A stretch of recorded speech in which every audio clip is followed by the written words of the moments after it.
Hello, Siam here. Hello. I'm too hot. So one of the questions I get is, hi Siam, blah, blah, blah, this is me. What do I do? I've got 10 grand in savings or 100 grand in savings. What do I do with it? Now, I don't cringe when I get these, but I'm always like, interesting, and I never really know what to say because everyone is completely different. There is no one cookie cutter set answer I can give people because everyone has different circumstances, different risk appetites. I'm not a financial advisor, I never will be, never want to be. And so my answer tends to be the same. And it's an answer which people don't really want to hear because most people, they tend to be slightly lazy.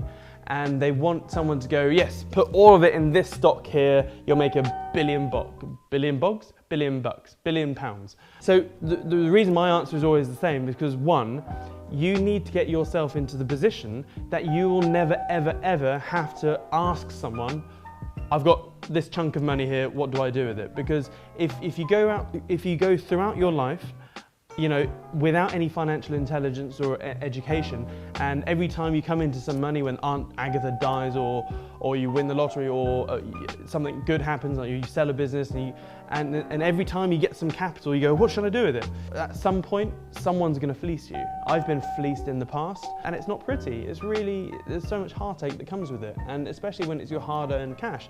So my first answer really is, just get yourself into the position that you never need to ask that question ever again. Do I ever ask someone, what do I do with 100 grand? No, I know exactly what to do with it. My problem now is that it's more of a champagne problem. I have too many places which are really good to place my capital that I'm struggling, right, what's better? Do I put it in this one where I get 100% guaranteed ROI, written in cash, backed up by a private bank? Or do I put it in this startup here, which could make more than 100%? Or, there's all sorts of things. And when you get more clued up and the more sort of networking you do, you will come into investments which the public could only dream about. Like literally, as I just said, I have a pre-IPO seed investment. So in writing, I'm guaranteed to make 100% on the day of listing. So I get in at 50 cents a share, and the stock will IPO at €1 a share. So the day it lists, I make 100%. So there's stuff like that the public can't get into. And even now I get people saying, look, I've got this new startup business, do you want to invest in it and whatnot? So just educate yourself, get clued up. Also, you need to know what your targets are. So you can't just sit there and go, I want to make shitloads of money. Because you need an actual target. What do you want? Do you want 5 grand a month? Do you want 50 grand a month? Because there are different things you need to do in order to get these different targets. So I met someone the other day, a lovely, lovely lady, and I was asking her, so what are your A and B numbers? So by the way, there's another video where I talk about A and B numbers, but basically your A number is what is your perfect ideal monthly income, and your B number is the lump sum that you need to generate that. And so, yeah. So I was like, so what's your A number? And she was like, you know what, Simon, I would live like an absolute queen. I just need 5 grand a month take home and I'll be happy as Larry for the rest of my life. And I was like, that is awesome. Because one, she knows her target, and two, getting to 5K a month take home after tax is much easier than trying to get 50 grand a month, obviously. What I then did, I was like, right, let's work out your B number. And there are certain things you can do where you can like put it into various vehicles where it just churns out, 5, 6, 8, 10% per year, regardless of what happens. So if you want 5K take home, so 5K a month, that's 60K per year. So let's just use 7%. I mean, there's God knows how many things where you can get a solid 7% per year. Divide that by 0.07 equals 857. So she needs roughly 850K.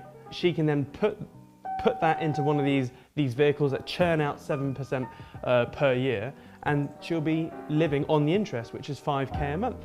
Get it? Now, obviously, you're probably thinking, yeah, very funny. I've never had, sorry, my slipper's falling off. I've never had just under £1 million ever. Well, again, as I said, you need to become the person with the necessary skill set or knowledge level to get to where you want to go.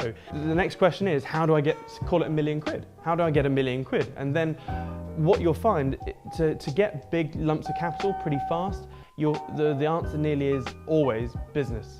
Literally learn the art of setting up, running, growing and selling businesses. And once you've sort of nailed that bit, don't even bother with the setting up, running and growing bit. Just go around buying and selling businesses, because that is really the easier stuff than running. I personally don't like running businesses.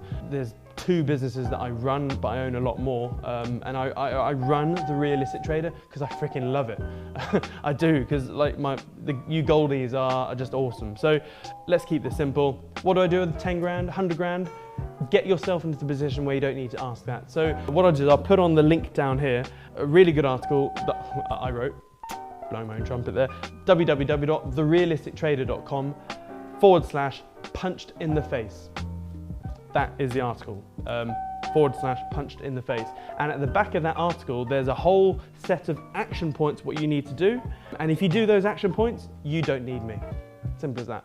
My job is done when my followers, my students don't need me. And I love it. So far I've had a handful of students that have gone, hey Siam, thanks for everything you taught. I've learned everything, I'm doing well, blah, blah, blah, and don't really need you anymore. And I absolutely love it when that happens. Another long answer to a simple-ish question. So yeah, toodles. Bye. Why don't I like paper, gold or silver? Because a lot of my personal wealth